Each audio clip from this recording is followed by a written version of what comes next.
Hello बच्चों।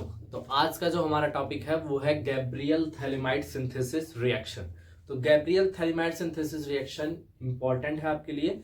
और ये होता क्या है इसमें, तो ये ध्यान दो कि थैलीमाइड होता है। Phthalimide in the presence of alcoholic KOH, RX alkyl halide और एक्वस NaOH में अगर हम लोग ट्रीट करेंगे तो हमारे पास प्राइमरी एलिफैटिक प्राइमरी अमीन मिलता है। एलिफैटिक प्राइमरी अमीन मिलता है, ध्यान देना। इससे एरोमेटिक अमीन यानी एनिलीन नहीं बनाया जा सकता, उसका रीजन अभी बाद में बताएंगे। और इससे सेकेंडरी और टर्सरी अमीन भी नहीं बनाया जा सकता है। तो यहां ध्यान देना, इससे 2 डिग्री 3 डिग्री और एरोमेटिक अमीन नहीं बनाया जा सकता है। यानी अगर आपसे पूछे कि aniline can be prepared by Gabriel phthalimide synthesis reaction, तो आपका आंसर होगा नो। ठीक है, तो गैब्रियल थैलेमाइड सिंथेसिस रिएक्शन क्या कह रहा है, phthalimide on treatment with ethanolic KOH forms potassium salt, वो पोटेशियम साल्ट बनाता है। आप थैलीमाइड विच ऑन हीटिंग, जिसको हम लोग गर्म करते हैं, with alkyl halide, alkyl halide के प्रेजेंस में हीट करते हैं, followed by alkaline hydrolysis produces only corresponding aliphatic primary amines. सिर्फ एलिफैटिक प्राइमरी अमाइंस देते हैं, एरोमेटिक प्राइमरी अमाइंस नहीं देंगे। और 2 डिग्री का और 3 डिग्री का भी नहीं देगा, सिर्फ और सिर्फ प्राइमरी अमाइन देगा। तो यहां पे ध्यान दो, ये हमारे पास क्या हो गया, एनिलीन हो गया, सॉरी थैलीमाइड हुआ।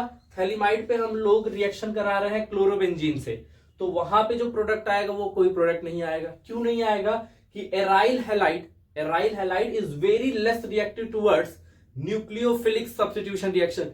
एराइल हैलाइड जितने होते हैं वो बहुत ही कम रिएक्टिव होते हैं न्यूक्लियोफिलिक सब्स्टिट्यूशन रिएक्शन के लिए। तो यानी अगर आपसे ये भी पूछे कि Gabriel phthalimide synthesis reaction is a type of nucleophilic substitution reaction, ये बता देना न्यूक्लियोफिलिक सब्स्टिट्यूशन रिएक्शन का एक टाइप होता है। अब ये क्यों नहीं जाता है, तो इसके पीछे का reason due to partial double bond character halogen lone pair in conjugation. Halogen का जो लोन पेयर होता है वो क्या होता है, कॉन्जुगेशन में आता है, बेंजीन रिंग के कॉन्जुगेशन में आता है। बेंजीन रिंग में क्या होता है, pi sigma pi sigma pi sigma pi का कॉन्जुगेशन होता है। तो क्लोरीन आया, तो क्लोरीन के ऊपर क्या होता है, लोन पेयर इलेक्ट्रॉन, वो आ जाते हैं कॉन्जुगेशन में। इसलिए इनके पास क्या होता है, पार्शियल डबल बॉन्ड कैरेक्टर होता है और यह लेस रिएक्टिव हो जाते हैं न्यूक्लियोफिलिक सब्स्टिट्यूशन रिएक्शन के लिए।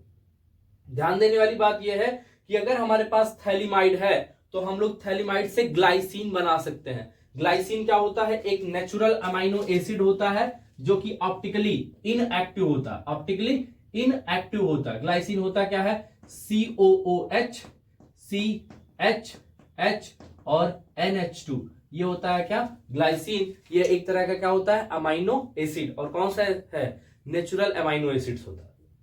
क्लियर है भाई। तो यहां पे हम लोग क्या क्या रिएजेंट लेंगे, यहाँ पे अल्कोहलिक KOH, दूसरा हेलोजिनेटेड एस्टर लेना है। यहाँ पे RX की जगह पे क्या लेना है, हेलोजिनेटेड एस्टर, तब क्या बनना है आपका, ग्लाइसिन बनना। अब पूरा का पूरा गैब्रियल थैलेमाइड सिंथेसिस रिएक्शन एक बार देख लेते हैं। हमने लिया क्या, थैलीमाइड, तो थैलिक एसिड से बना है आपका थैलीमाइड। थैलिक एसिड से पहले हम लोग NH3 से रिएक्ट कराएंगे, तो बनता क्या है हमारे पास, थैलेमाइड। और थैलेमाइड से फिर स्ट्रॉन्ग हीट कर देते हैं तो क्या बन जाता है, थैलीमाइड। अब थैलीमाइड की रिएक्शन करा रहे हैं KOH से। जब KOH से कराते हैं तो यहां से H निकल जाता है, पोटेशियम जुड़ जाता है, तो पोटेशियम थैलीमाइड बनता है। अब इस पोटेशियम थैलीमाइड की रिएक्शन RX से देखते रहते हैं, तो जब RX से देते हैं तो यहाँ पे N-एल्किल थैलीमाइड बनता है। क्या बनता है, N-एल्किल थैलीमाइड। अब इसकी ट्रीटमेंट हम किससे कर रहे हैं, NaOH से। तो NaOH ऊपर NaOH नीचे लगा लिया। अब NaOH क्या होगा, OH bond cleavage, OH cleavage, और यहां से ऐसे क्लीवेज करते आएंगे तो क्या निकल गया, RNHH RNH2, और ये क्या हो गया, sodium salt of phthalimide. Sodium salt of phthalimide वो बन गया, और बाकी ये क्या बन गया, RNH2। और RNH2 क्या है, एलिफैटिक प्राइमरी अमाइन है, एलिफैटिक प्राइमरी अमाइन। फिर से बता दे रहा हूं कि इस मेथड से, गैब्रियल थैलेमाइड सिंथेसिस मेथड से केवल 1 डिग्री अमाइन बनेगा, 2 डिग्री और 3 डिग्री नहीं बनेगा। और वो भी 1 डिग्री कैसा बनेगा, एलिफैटिक बनेगा। कैसा बनेगा, एलिफैटिक बनेगा, एरोमेटिक नहीं बनेगा। क्वेश्चन आपसे कई बार पूछा है, can aniline be prepared from Gabriel phthalimide synthesis reaction, तो आपका सीधा आंसर होगा नो।